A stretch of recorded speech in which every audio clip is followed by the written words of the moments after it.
So hopefully you appreciate from the last module that perceiving the incoming optical information is not particularly straightforward or easy. And in fact, we have to learn how to see. In other words, we have to learn how to perceive, how to interpret all this optical information and figure out what it represents. And to convey to you how this works, I'm going to tell you the story of somebody named Mike May. And this is the story that's told in a book called Crashing Through by Robert Kurson. And the story is that at the age of 3 and a few months, Mike May was blinded by a chemical accident so that his corneas were completely scarred over. He then grew up as a blind person, and he was, he is, but in that period of his life, he was spectacularly unafraid. He skied, okay? He was a blind skier. So Mike May was unafraid and really led a spectacularly rich life as a blind person. And in his 30s, he became aware that he could actually have corneal transplants that had the possibility of restoring his vision. And he thought long and hard about whether he wanted to do this, and he decided in the end to do it. And luckily, the transplants worked. They don't always, but in this case, they worked, and they worked spectacularly well. So he goes home with completely perfect vision. In other words, getting light from the outside through the cornea and lens and to the retina. There are no refractive errors. Everything's perfect.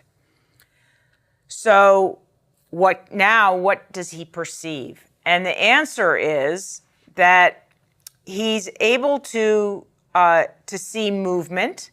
So he goes home, and that day his child kicks a ball, and he goes and he catches it.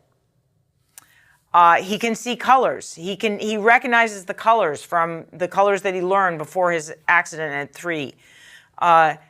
What he can't see and what he never can learn is how to recognize faces. He has very low acuity. One of the stories is that he's walking along the sidewalk and he sees the lines in the sidewalk. And he also sees the lines that denote a curb. To him, those lines are indistinguishable. He doesn't understand why the lines in the sidewalk have no meaning, and the line at the curb has a meaning that he has to step down. He can't detect that kind of fine difference between very similar appearing objects. He can read, but the letters have to be very large in order for him to do so. So in other words, he has very poor acuity, even though there's absolutely nothing wrong with his eyeball. There's nothing wrong in the length or the cornea. He has no refractive error, yet he cannot make sense of this high acuity information. Why? Because he didn't learn it at the right time. And when do you have to learn it? You have to learn it early, during what's called a sensitive period. And one way to think about a sensitive period is it's also often called a critical period, but it's a period when learning happens very easily and automatically. You don't have to think about it. The baby's not intentionally learning how to see. A baby's not intentionally learning a language, but a baby does learn how to see, does learn how to feel, does learn how to interpret language and to produce language. All of these things happen automatically. They happen relatively easily during that sensitive period. So during that sensitive period, we have to learn how to see. Now, what happens if during those early years, we can't see? So what might be a problem? Well, for instance, you might have congenital cataracts. In the United States, congenital cataracts are removed at birth, but in some parts of the world, that is not the case. And what will happen in those cases is that the baby will grow up, and let's say they remove the cataracts and give the person perfect vision, no refractive errors at age 20, too late.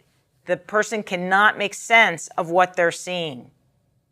Another example of this is for albinos, people with albinism. There's too much light bouncing around inside their essentially white camera, and so there's no high acuity training, and so there's no high acuity vision.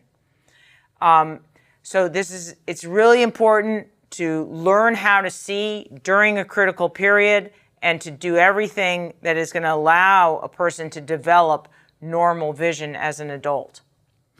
Okay, so I hope you've enjoyed our trip through vision. We spent a long time out in the eyeball, but in the end, it takes the cerebral cortex, it takes neocortex to understand all that processing that happened out in the retina and what it means in our lives. In the next unit, we're going to turn to hearing.